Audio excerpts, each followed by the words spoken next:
Interest rates, the money supply, and the Fed. It's all crashing and signaling a financial collapse, the likes of which we haven't seen since the Great Depression. Money supply growth fell again in October, remaining deep in negative territory after turning negative in November of 2022 for the first time in 28 years. October's drop continues a steep downward trend from the unprecedented highs experienced during much of the past 2 years. Money supply growth can often be a helpful measure of economic activity and an indicator of coming recessions. During periods of economic boom, money supply tends to grow quickly as commercial banks make more loans. Recessions, on the other hand, tend to be preceded by slowing rates of money supply growth. And I think we can guess which one we're seeing right now. Then you have the latest Federal Reserve meeting, which just shows how Jerome Powell is choosing to turn a blind eye to the fact that the broad money supply, M2, is now declining by over 3% due to the Fed's hawkish policy stance. Where is all this headed? That's what we're going to talk about in today's video. Coming from the latest Federal Reserve meeting, they're foreseeing 3 interest rate cuts coming in 2024, maybe even more.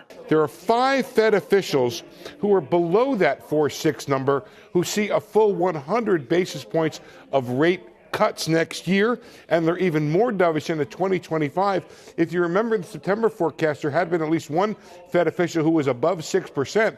That's gone, and the top of the dot plot now for next year is now 540. So I would say that the Federal Reserve today took a step towards the market rather than the market taking a step towards the Fed. I wouldn't say it's an all clear on this, but the Fed definitely backing off plans to hike additionally, or making certain that it plans to hike, and also forecasting more in the way of rate cuts next year for the average Fed official than they had in September. This reminds me, have you guys noticed those luxury items being sold on Facebook for cheap prices? My friends think that those are most likely items looted from the department stores. Really just goes to show what kind of economy the US is facing right now. You know what I mean? And what we really need to talk about, the money supply and how it could be a sign of the biggest economic collapse since the Great Depression. So let me explain it for everybody for a second. The money supply basically refers to the total amount of cash and other easily convertible assets in a country's economy at a specific date. This includes all the cash in circulation and any bank deposits that can be readily turned into cash. Governments are the ones responsible for putting paper currency and coins into circulation, and they do this through their central banks or treasuries, or sometimes a combination of both. To maintain economic stability, banking regulators have the power to adjust the available money supply through changes in policy and regulatory decisions. So in a nutshell, the money supply represents the overall sum of cash and easily convertible assets like savings accounts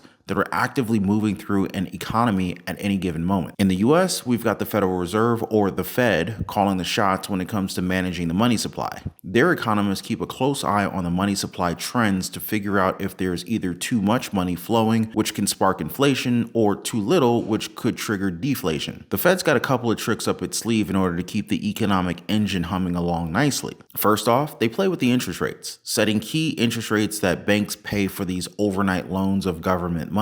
These rates are like the benchmark for all other loans. The Fed's second move involves adding or taking away cash from the system, tweaking the money that flows to banks for dishing out loans to businesses and regular folks. So it's like a financial balancing act. The money supply is tracked over time or as a key factor in analyzing the health of the economy, pinpointing its weak spots and developing policies to correct the weaknesses. Now, things get interesting when you consider the effect of money supply on the economy. When there's more money floating around, i.e. increase in the supply of money, it usually means lower interest rates. And you know what that means: more investments, more cash in people's pockets, and a boost in spending. Businesses get in on the action by ordering extra raw materials and cranking up production. And guess what? More business raises the demand for labor, meaning more jobs are up for grabs. Now, flip the coin. If the money supply takes a hit or grows slower, it's like slamming on the brakes. Banks lend less money, businesses put off new projects, and consumer demand for home mortgages and car loans decline.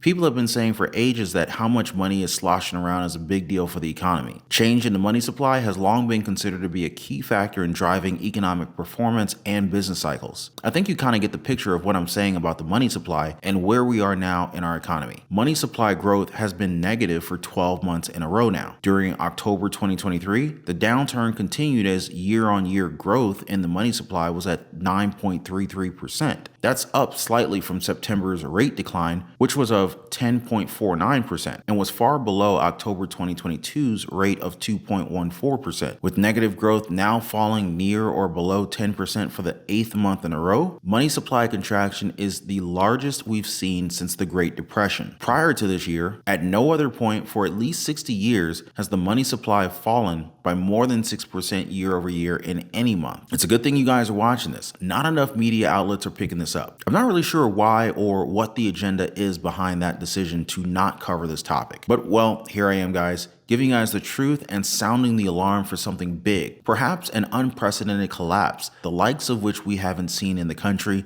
since the Great Depression. With that being said, I highly recommend subscribing to the channel and tapping that notification bell. That way you always get the real truth behind the headlines. There's more to come in this one, so sit tight, guys. By the way, if you own a home, make sure your home is protected. Get your free home warranty quote. There's a link in the description down below this video. It only takes about 10 seconds. You'll be glad you did. So the money supply is collapsing because it was at record highs for the last 12 years and in 2020 to 2022. It's never been higher in any other years in history. Until that money is burned off, the economy won't normalize. Case in point, money supply growth fell again in October, remaining deep in negative territory after turning negative in November of 2022 for the first time in 28 years. October's nosedive is part of a pretty sharp downward trend that we've been seeing or riding through ever since the crazy highs of the past couple of years. Things started slowing down in money supply growth around April of 2021, and now, since November, we're watching it shrink year over year. To put it in perspective, the last time we hit the negative zone in year over year change was back in November of 1994. It stayed negative for a solid 15 months, finally bouncing back in January of 1996. Why does this money supply growth matter? Well, it's like a crystal ball for the economy. When things are booming, money supply tends to shoot up because banks are dishing out loans left and right. On the flip side though, recessions usually sneak in after a slowdown in money supply growth. And here's the real kicker. The money supply doesn't actually have to drop to signal trouble. Just a slowdown can be a warning sign. But the recent dip into negative territory we've been seeing is like a neon sign blinking caution. It's a signal that money supply growth has taken a serious hit, and that's usually not great news for economic growth and jobs. It's pretty unusual for the money supply to actually shrink these days. It's not something you see every day. That's why it's pretty surprising to see it happening now, and it's kind of a big deal. Since April of 2022, the money supply has taken a nosedive by a whopping $2.8 trillion or 13.1%. And like I keep mentioning, but it bears repeating, this drop is the largest we've witnessed since the times of the Great Depression, and the economy is feeling the squeeze. The Philadelphia Fed's manufacturing index is in recession territory. The leading indicators index keeps looking worse. The yield curve keeps pointing to recession. Temp jobs were down year over year, which often indicates approaching recession. Default rates are rising. I think you guys get the picture. You're already seeing the impact on companies through the rise in bankruptcy filings. The bankruptcy filing of WeWork in November propelled November commercial Chapter 11 filings to 842, an increase of 141% compared with the 349 filings registered in November of 2022. Overall commercial filings increased 21% to 2,252 in November, up from the 1,864 commercial filings registered in November of 2022.